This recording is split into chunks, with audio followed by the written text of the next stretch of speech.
Well, as we said after the game, winning on the road is not easy, and it's something you take a lot of pride in. And I got to give our guys a lot of credit. The things we talked about having to do, especially when you go on the road, is about the road focus and your ability to handle the environment. And I'm not saying that like the crowd and things like that. It's just sometimes a new environment, locker rooms, 2-hour delay as you fly out, different things like that. Being able to handle that, have the maturity, still come out, play, start fast, play fast, and do a lot of those things. And as you look back at it, that's what we did. And we're seeing the growth in a lot of areas. I think we're, really starting to envision what this complementary ball looks like that too often you hear about, but it really was. And I thought up front, as you go back and look at it, was, really where we, kind of, I think, established a lot of things on both sides of the football. And then I gave a lot of credit to the special teams. It was going to be one of those days, not expecting a lot of wind, but wind was going to be a factor in some of the things that you had to do, whether it was kickoffs or even punts. And then our ability to, be dominant in some of those phases is something that they prided themselves in as well. And they blocked 2 kicks the week before against Nebraska. And I thought our guys did really, really good job and understood what was going to be, what they were going to see, and then have to be able to adapt and adjust. And so as you put all those things together, again, we're playing better football, and that's, to me, what you like to see. We got a long way to go. We know that. We got an incredible mountain to continue to climb week in and week out, day by day. But there are things that that we've kind of pounded and harped upon, whether it's from the winter through the spring, that we're starting to see, and I think those guys are starting to see as well.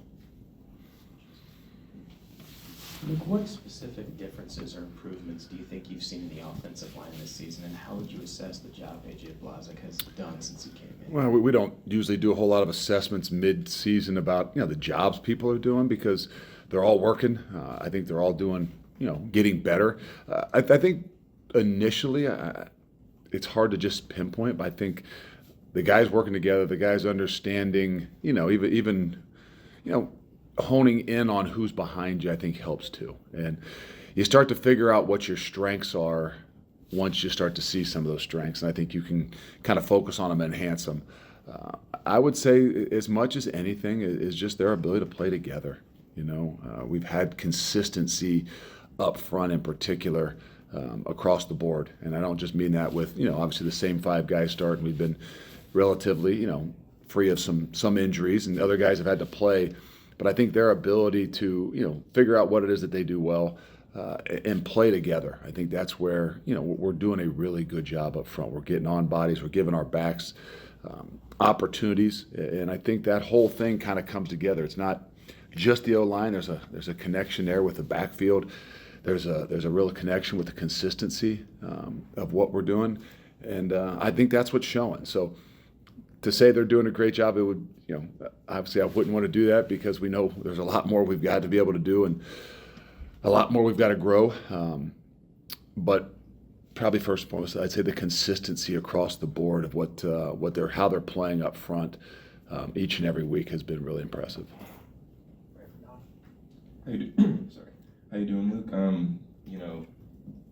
That was a game against like a hard-nosed, run-first team, run it down your throat, but you guys did a good job of limiting them. I'm just curious of what you saw out of the defensive line, front seven, how you've seen them progress this year. Yeah, I thought going into the game, it was about the edges, and that didn't mean that we were neglecting the guys that were inside, but I thought that going into the game, the key for defensively and a lot even offensively was we had to control the edges. We had to win the C gap, and I thought we did a really good job of that, and that's where it started. I think they maybe changed a little bit and didn't challenge some of those things quite as much, and maybe it was because we had done a good job the year before as well. But those guys were able to adjust and adapt a little bit too to some of the things they did a little bit different. But across the board, I think we did a good job at, like, and I don't say dominating. Sometimes you get a different vision of what dominating the line of scrimmage is, but controlling the line of scrimmage, making sure that there's a wall built in a lot of situations was really critical. And I think that put them in a situation where maybe they had to make some adjustments. They tried, maybe some different things, maybe getting the ball on the edge a little bit more early on with a couple of things. They'd run a few gap scheme things, I think, just to try to make us play a little bit more honest and see if they could loosen up our edges. But I thought those guys did a really good job. Coaches did a good job of having some mix-ups too, where you didn't just sit yourself in the C gap, you're able to move yourself outside the C gap and then refit the C gap with either a backer or a safety. And I thought those adjustments and changes that our guys were able to handle gave us an opportunity, I think, to first and foremost set edges. Luke, us from the outside, we can see that Vinny Anthony is fast, but from a coaching perspective, like, what is he doing technique-wise to continue getting himself open and making? You're asking a nose guard what the wide receiver is doing technique-wise to get himself open. Again, it comes back to that similar word of consistency. And I think the one thing one of the big things since we've been here in particular, Vinny Anthony, if you asked me, I would say where he was when we walked in the door, just physically to where he is now, is a far cry. And that happens because guys mature, guys continue to grow, and he's done that. He's gotten bigger. I think he's gotten stronger. Has he gotten faster? I think he's quicker. I think he's more explosive in some of those situations. And now we're giving him some more opportunities. And you can see guys in particular, just like our team, you can see confidence start to grow. And it's twofold. When he's got confidence in himself, in reverse, coaches have confidence in him, and the quarterback's got confidence, and we give him some shots and some opportunities. And I think that, as much as anything, that combination of being stronger and faster and more mature, but also gaining a lot of confidence, because in some of those balls that people would say are 50-50, he's made the plays, and I think it'll continue to grow. Hey Luke, Xavier Lucas played season-high in snaps, 38. I think he was targeted like 6 times, just 2 catches for 10 yards. Where have you seen some of the most growth from him, even in season, and how impactful has some of his presence been? Well, I think impactful, it's hard to tell. I think the great thing, even with him, I think we've had the ability to, as a young guy, to play him situationally. I didn't know he had 38 snaps. I guess I didn't see that was his most he's had this year. He's been a guy that we've been able to roll, and that's something we didn't have last year. I think the depth at the back end made it really difficult to get some of those guys in and get roles for those guys. But as you see, we're playing some different personnels, and he has, maybe not the starting role, but he has a role as soon as we go to dime or as soon as we go into a different package, which I think gives him some confidence as well. He's a guy that we knew walking in the door he was going to have talent. We knew that he was going to, have to be put in there at some point in time, and then how was he going to handle that? How was his maturity going to handle that? Can he, adjust week in and week out? And he's done a really good job. I don't know that he's been targeted. Obviously, you said the targets that he's had, but it's not like somebody's coming in there and saying, hey, there's a true freshman over there, let's go target him. And that's not because he's a true freshman. That's because he has done a good job when he's been in there being consistent. And I would tell you that that's the way he's been in practice, which is the way he's played. And that's not always what you get from a young guy. Usually there's a bit more of a roller coaster with young guys. They can go in and they can perform well and they can play well in their 20, 30 snaps sometimes, but even in, throughout the week, coaches-wise, you're still a little bit worried. He's not a guy that I'd say you'd think that about. He's a guy that's a bit more mature beyond his years, and I think it's starting to show, and obviously maybe a little bit more with and more numbers and plays and situations like that, but it's because he's earned them.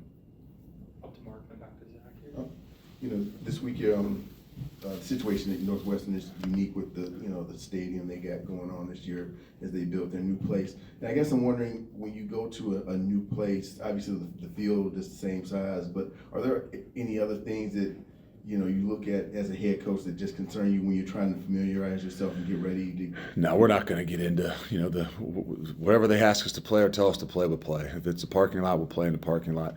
I don't think we got a whole lot to say after how we performed and how we played last year. So I could care less where we're playing at and what the situation is. Our guys, anytime you go on the road in the Big Ten, you're going to have to handle some things, whether it's a new stadium, whether it's the wind, whether it's a locker room. It is what it is. Not going to spend a whole lot of time worried about that, but obviously our guys will be aware that it's not where they've probably played in the past or what they would expect. But again, that can't be any distraction or of any concern this week, because we got a lot of work to do. Look, I know you were asked about the defensive line, but specifically with Elijah Hills, I know we talked about him earlier in the year. You weren't really sure what to expect, but it feels like every game there's a play or two that he just jumps out. I know you want your guys to create havoc. What is it about him mentally and physically that allows him to do it? I'd love to tell you I could tell you mentally and physically mentally I'd like to tell you that's not the case. I've known the guy for 6 months, but I can tell you this, that he's a competitor. And I'm not saying I knew that watching film in the short amount of time which we had to get him here. As we got him here, you saw that he had a competitive spirit to him. Did you know how much, kind of explosion he had and things like that? No, I initially thought he was a smaller guy, but as he got here and, got into the program and things like that, he's bigger than maybe he appears, and he has a little bit more pop than maybe I even thought and knew initially. But I do think there's a confidence level there that he continues to show week in and week out. And I think that's something that you didn't know from spring. That's something you didn't know even from fall camp, just because it's kind of a monotonous, repetitive thing. And then, how guys kind of handle Saturdays is always a little bit different. And so when you got new guys like that, you kind of are curious how that's going to happen. And I can tell you he's continued to grow. He must have been he had confidence, but you can see that confidence is continuing to grow. And we try to do a good job of putting him in some positions where he can play a little bit freer, because, where you love to have some guys that are different across the board. We've talked about this, whether it's the backfield, right? Whether it's even up front, the ability for us to play 6 guys or 5 guys, and they're all a little bit different, I think bodes well for some of the things that we want to be able to do, and it gives him an opportunity probably to make some more of those havoc plays, because he is a little bit different maybe than the other guys that are playing up front. Jesse? Look, you've said a few different times this season that you wanted to put more on the offensive line and that they could handle it. Obviously, I know this group offensively has room to grow, but is what they did on Saturday sort of everything you hoped this offense could be in terms of blending some of those big pass plays with being physical in the run game? Yeah, it is. It is. I mean, the ability to make some plays down the field, we showed that play. I think it was the first one. No, actually, the first 2 plays was the second play of the game and the third play of the game. That was the first 2 plays I showed Sunday, and then the third play was the big shot. And everybody just sees the shot that Vinny Anthony caught, and then you start to go back at it and you look at the pocket, and you look at the ability for Braden to kind of have some patience with it, to be able to move himself a little bit, step up, and have a free lane. Like, those are the things that sometimes people don't talk about. They just look at the shots down the field. And I think that's where, putting some pressure on the guys up front, saying, okay, it's not just pound the football. It's not just the run game. It's how clean can we keep him? I think he was sacked 1 time. He probably was only hit a couple times. I know one on a 3rd down play that we didn't, I don't think we blocked the edge. I think they slid a guy off the field side edge, and he, obviously we completed it on 3rd down. Braden took a shot. But other than that, he's pretty clean. And I think that balance is what we envision, but it doesn't happen unless you can, not just control and run the football, but that you can protect as well and give him the pockets that we need to give him. So, yes, there's a lot of positives from the guys up front, that they're doing a good job, but it's going to continue to grow. And there's going to be continued that as people see that, they're going to challenge them more in different ways, and they got to be able to handle it. And, their ability to adjust and adapt, I think, is where, some of the things that maybe we didn't do as good a job of last year, and I mean that within a game, I think we're seeing from the maturity of those guys and that connection with just them, obviously their coach and obviously the backs as well, because the backs are a big part of some of that protection. Luke, with some of that new technology with the iPads, just how have you had to adjust, you and the assistants have had to adjust, throughout the season, but also just where have you maybe even seen that new technology help the most within this team or position group? I do think it's up front. I do think, because each and every week you try to simulate what guys are going to do, and it's always a little bit different. I tell the defensive line guys every week, like, we're going to try to block it the way we expect them to block it, but it's going to be different, right? They're going to come off the ball a little fast. They're going to be a little stronger. And you've got to be able to adapt and adjust in, just what your techniques are. And so I think those guys in game, to be able to see what's happening, I think it's helped those guys. I think the same thing on the offensive line. The thing about it is, as you become, a little bit more in tune with what it is that you do, right? The what's and the whys, that's where the game time, adjustments happen. And when you can have the maturity to understand the what's and the whys of what you're doing, when you see things, in real time, because you can use the iPad, it does give you an opportunity to make those adjustments. And sometimes the coach, that's simple because you spend all this time studying it and doing it. But for those guys to understand that, to be able to see something and then be able to, adjust, like I just talked about the D-line, to be able to adjust how they're playing something, based on the way that which they're blocked. It's still a zone block, but they are playing it a little bit different than what you've seen all week. And I just think that that has given those guys an opportunity, the mature ones, the ones that have played enough ball, to understand that there's little adjustments. It's not a wholesale change within a game, but there's definitely different ways that which you have to play on both sides of the front.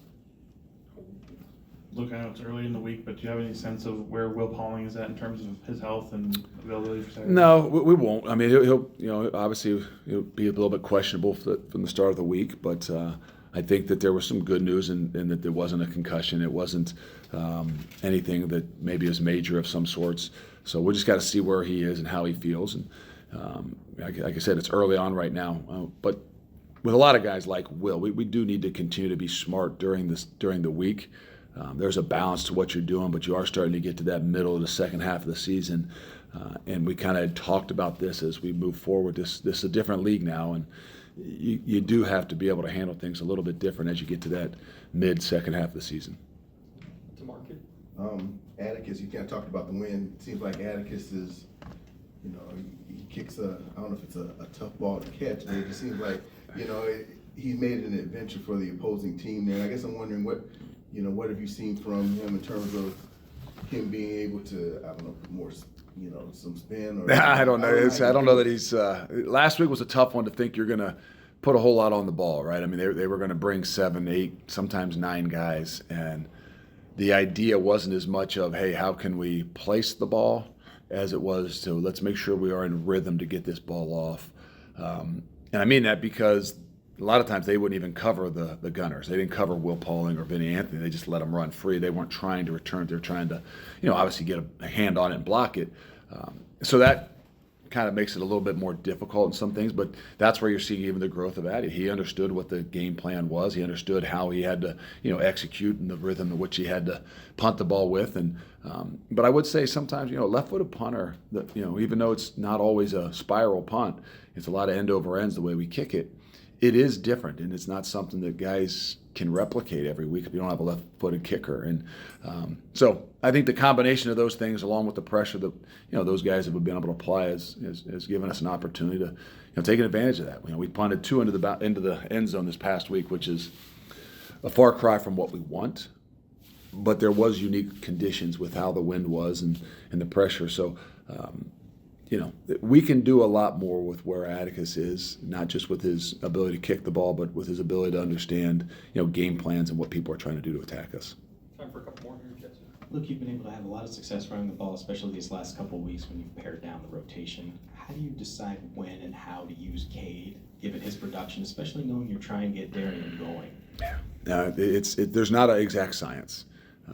And I know it can be frustrating for some, and Cade in particular. Like, there's nobody that's got a higher, per carry average than Cade does. But I think that's a product of a little bit of the system. And we try to refer to it every week and remind guys that if you do what's best for the team in the long run, it'll be what's best for you. Cade is a prime example of that. And when he gets his opportunities, he's taken incredible advantage of those opportunities. And the way the game goes, the way the season goes, the way that position is, we're going to need at least 3 and possibly 4. You just don't know when and you don't know how. And it takes a lot of maturity. That's another word you keep hearing over and over again, but it takes a lot of maturity to be able to be in that position that not everybody could do. They couldn't be the second, third, or that third/first in some of the things that I talked to him about.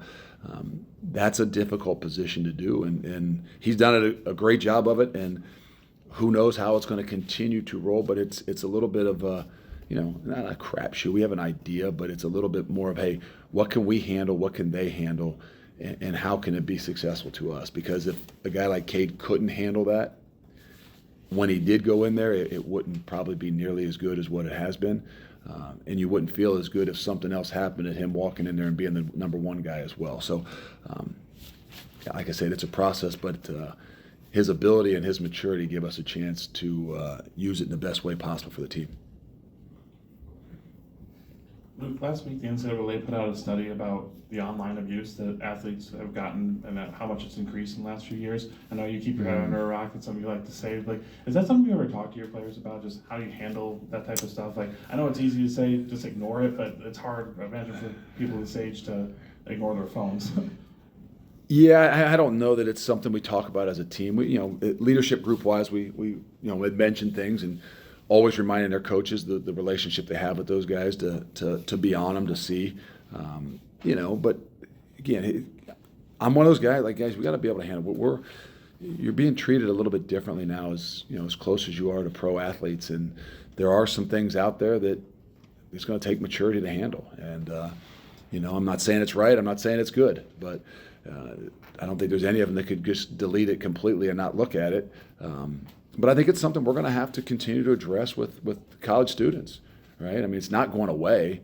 And the more they're seen in the light of a pro athlete, the more that I think that they're going to have to expect to be able to handle. And, so it's something I think more so the coaches dive into.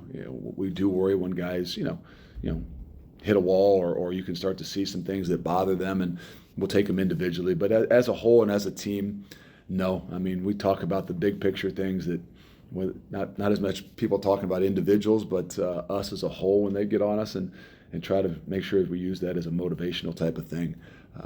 But it's something that, it's not going away, and it's something that from within your own program, if you don't have a great culture and you don't have a great relationship between the coaches and the kids, I think it could be something that could linger and cause some damaging effects.